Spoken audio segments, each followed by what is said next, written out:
Hello world, my name is Victoria and welcome to my channel. Filming videos isn't as easy as it looks. I expected a lot of anxiety, but I just wanted to be comfortable. So I've got my favorite hoodie on and I'm just going to talk. So today is my tattoo tour of my 5 white ink tattoos. I consider myself to be on a white ink journey, so it's experimental for me because the pros and cons are readily available on Google and I have looked at them over and over and over, and yet I still was drawn to the allure of white ink. So to let you know about me and my skin type, I am 100% European. I have olive undertones as well as greenish undertones if you're familiar with makeup. So from what I am discovering, my white ink heals down to a white beige. I have 1 older on my sternum and 4 newer, which are still standing out bright white, but you will be able to see those in close-ups. I'm also doing a bit of a Q&A because I've got some really cool questions on my social media, so I'll be answering those throughout. And eventually I will film an ultimate white ink guide. I'm not a professional, it's just I'm a canvas sort of living an experiment. So it will be interesting to follow the journey for me and perhaps for some interested viewers. So my first white ink tattoo was an absolute trial and my artist knew that. I chose the simplest form of text, which was all caps. I chose my sternum and I will show you the footage of it now as it stands today. It says the words heartache, not to be confused with heartbreak. It's not romantic. It is for the creative types, the dreamers, the believers, the feelers, the needers, and that may sound crazy to some people, but hopefully someone out there understands that when you are that artistic sort of person, that every day is somewhat a struggle and that you ache and long for something, maybe something new every other day. So that's why I got it for my first piece, as the center of my being. And the footage that you are viewing is about a 2-month-old tattoo. So it has settled, but I still won't know how long it will last, if it'll fade away, if it'll even change more into a different color. I'll have to just wait and see.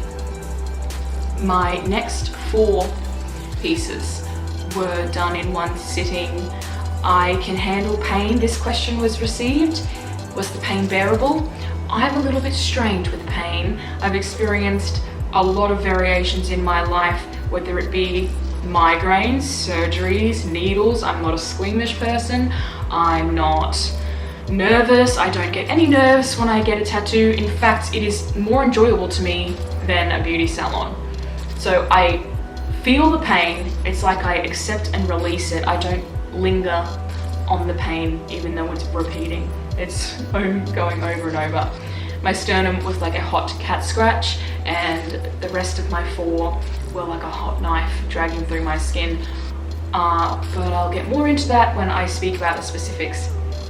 So the next 2 that I will show are a set. They're on my inner forearms under my elbow ditch. The reason I am not wearing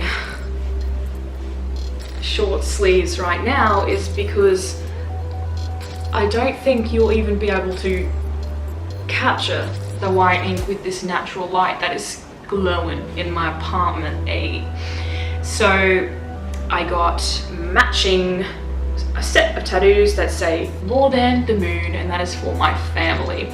They put up with my weird ass and that deserves a permanent spot on my skin. We are very appreciative of each other and we express that with words and with actions. So more than the moon is kind of a play on the popular phrases, I love you to the moon and back, or more than the moon and the stars. I also am obsessed with the universe and conspiracy theories and the galaxy and everything like that, so it kind of has 2 meanings. But that one is for my family because I mean, they've seen me go through a lot of strange shit. Like, I'm into some really weird shit, but they put up with me. Thanks, fam. The pain on this one, my right side, hurt pretty badly, but of course bearable. I was yawning and relaxing. The left side hurt a lot more. So if this one was like a pocket knife, this one was a butcher knife.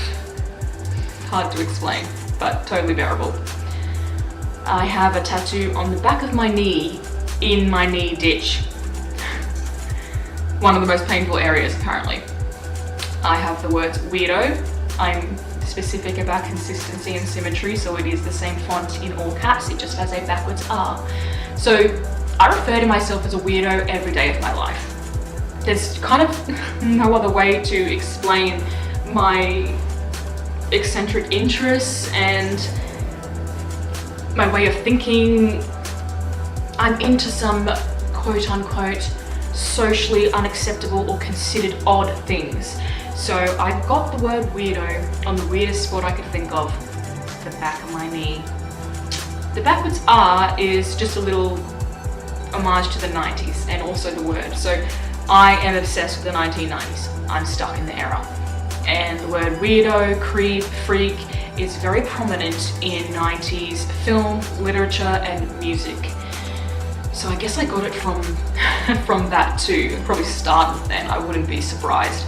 The backwards R is like a little nod to my formative years from age 10, being a rock and roll kid, a metalhead, and a hard rap fiend. And you might recognize the backwards R from the band Korn. And yeah, it kind of represents my weird again, wonderful, unexpected journey with all the friends and experiences that I've had within the music industry. And I just can never forget the experiences that I've had and the friendships that I've made, the people that I've met, and I just wanted to throw that in there, so it's a small reminder. And with my knee ditch, I felt that very, very strongly, and the nerves in my knee were fighting back, and they were fighting, but I will insert a photo or a video of me. I was literally taking a nap-ish, resting my head because I was on my stomach. I was able to be on my phone. I was taking boomerangs.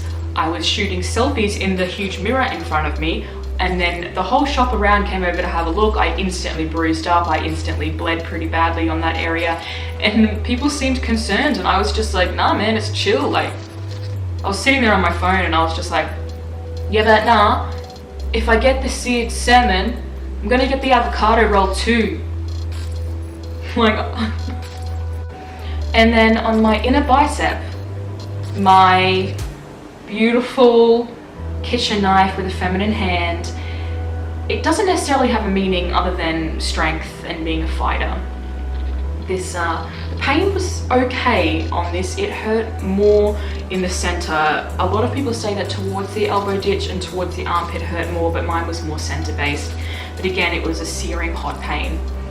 Okay, my camera cut out at perfect timing because I was able to pull up your questions. So a very broad question that I'm going to place everyone's here basically comes down to, how did you choose white ink over black? So how did you come up with the idea to have a sleeve using only white ink? What made you pick white ink over black ink? Love ya, love you too, girl. And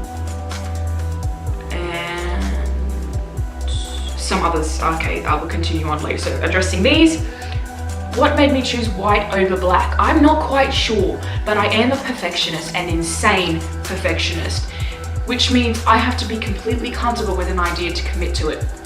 Black ink is awesome, and you'd think I would cover myself. I think that in my own mind, but for some reason there is an allure to white ink, probably because people say you shouldn't do it, and I was like, well, bitch, I'm gonna do it.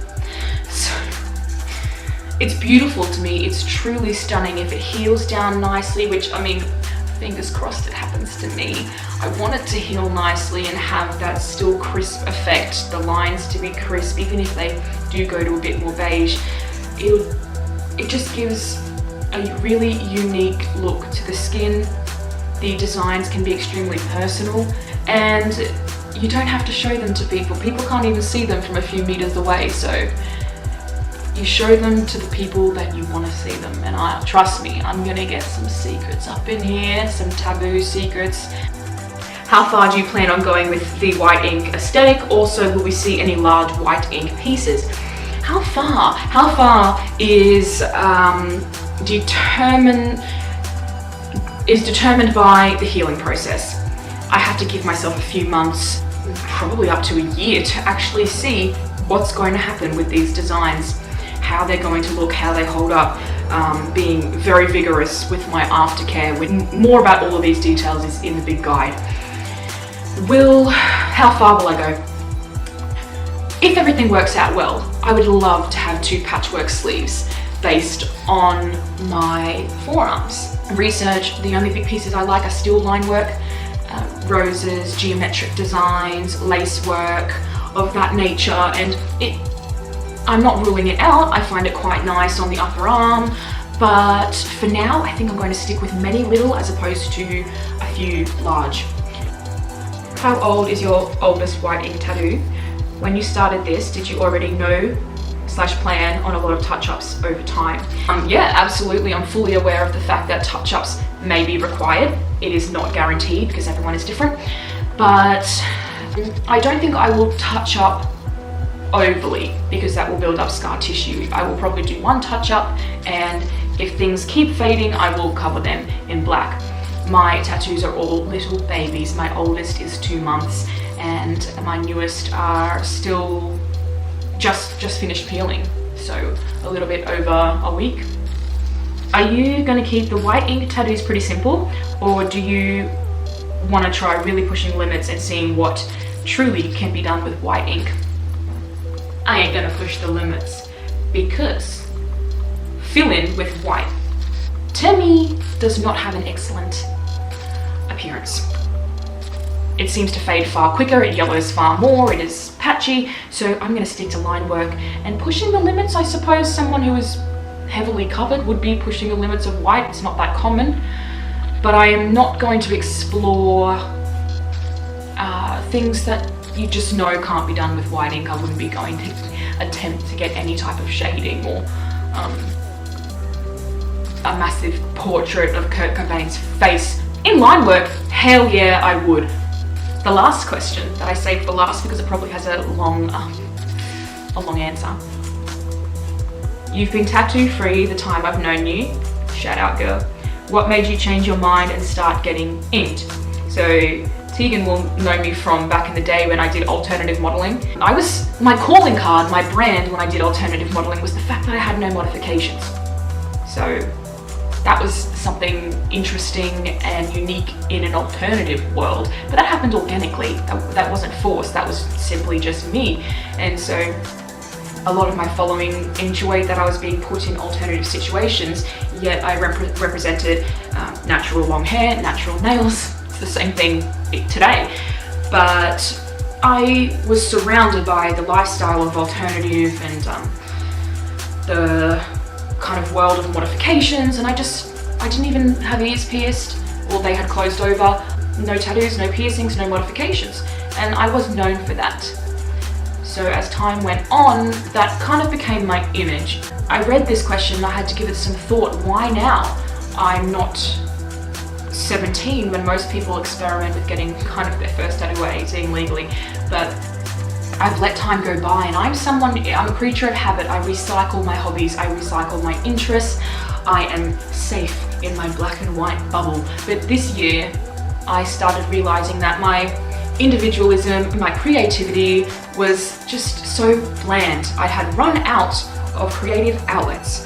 And so finally, the idea, because my mind compromised white ink, I was like, yeah, for sure. Yeah, I think the time is right. Why not? I've never been against it. It's just, I've never been able to settle on an idea because I'm constantly thinking of 100 things. My interests might fly from one to the other, from one day to the next. But I think white ink was the compromise that really helped me calm the fuck down. I'm actually really glad that I found that happy medium, but yeah, I had to make my inner stressor, the perfectionist in me, happy to finally allow myself to be creative in a new way. But when you asked that question, I was interested in what my family and friends had to say. As my sister, what makes you think that I went from no tattoos to some at this point in my life? My sister says, I don't know, getting to know yourself. I said, alright, cool. Mum and Dad say she felt like it. Haha. And she goes on to say, and you have evolved. Word up. Then I asked my best friend, hey. She says, my answer would be that you've lived a crazy life in your short time on earth, done some shit, seen some shit, and you needed a new creative outlet to express yourself. Hell yeah! Subscribe if you want to. Like, that's forced down your throat every video you watch. Do what the hell you want.